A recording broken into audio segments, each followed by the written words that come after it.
I'm here with Sophia Nash. Sophia, what's your most recent novel?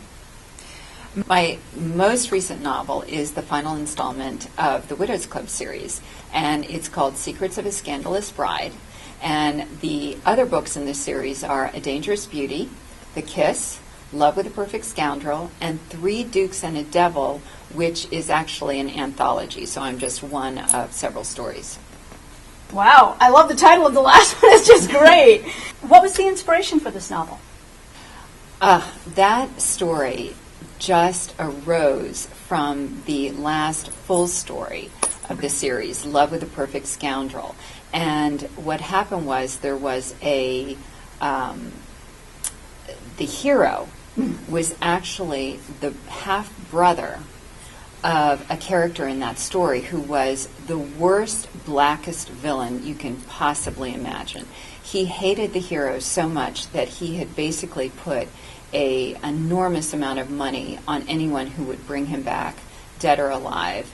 And the hero of that story had been trying to evade this half-brother, this evil half-brother of him, for many years, I think 1 or 2 decades. But there was something about that character, and I remember so much a good writer friend of mine telling me, no one is pure evil. There's always a history behind every character and every person on the face of this earth. There's a reason that a person becomes truly evil. And so I always try and make my villains three-dimensional, and I try and figure out what their motivation is and why.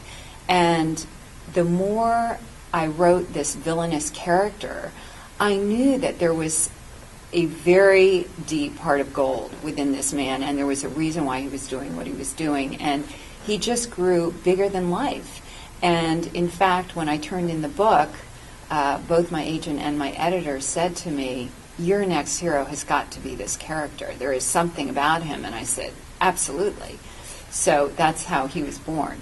Do you have any novels that are currently being made into TV shows or movies? It's funny. That one is not. However, I got a call about 6 months ago that a movie producer was looking at my romance novels and wanted to know if any of them had an audio version. And I said, absolutely. A Dangerous Beauty, which is the first book in the series, does. The executive producer and the editor and the writer and everybody read several books in the series, and they said, this is going to work perfectly for our movie. It's set in downtown LA. It's the story of transformation of this young woman from the valley who wants to transform her life, and she's this amazing person, and she's brilliant, but her love and her passion is romance novels. And so throughout the movie, you hear an audio track of A Dangerous Beauty and her reading this book and her being proud to embrace this part of her, and she meets the love of her life as she's transforming herself in downtown LA. And it's very exciting. The movie's called Dorfman, Dorfman, because that is her name, Deb Dorfman. And it stars Elliott Gould and many amazing actors. And we're very excited about it. It's doing the Independent Movie Festival right now, and I'm hoping it's going to find a distributor and make it to the big screen. What was your first novel? My first 3 books, Signet Regencies, A Secret Passion, A Passionate Endeavor, which won the Rita Award, very excited about that, and Lord Will and Her Grace, which was a Regency takeoff on Will and Grace. Do you have any advice on getting an agent? Go and get the most current issue of Writer's Guide to Agents and Publishers, and take Eloisa James's advice. Start from the back of the book, because everybody starts from the front. So start with the Z's, and that's the reason why I think she said her agent is a Witherspoon. And first approach all the agents who you think will be interested in your work, because it's better to have agent representation. And then if you're not successful in the agent search, then approach all the publishers. Do you have any advice on how to get a publisher? I often tell people to look at the dedications of authors that they most admire, that their work is like, And they will often find in the dedication or acknowledgments thank yous to the editors and the agents. And if you feel that you write very much like a certain author, then approach those people. And how do you feel about ebooks? I feel two ways about ebooks.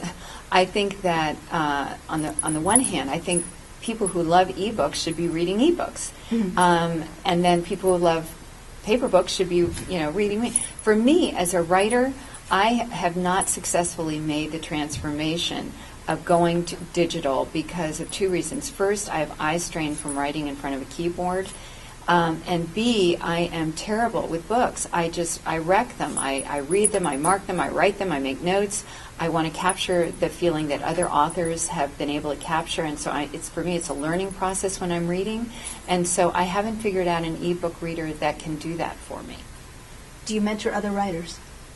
I have mentored other writers in the past, but right now I'm writing a 3-book the first 3 books of my next series, and I'm trying to do it very quickly because they're going to be released very quickly, and so I'm not able to mentor as much as I'd like to right now. I'm trying to write 3 books very quickly because I know that readers really enjoy the idea of reading series very quickly back to back if they begin to love the series. But I've always found tried and true a schedule. You've got to have a schedule.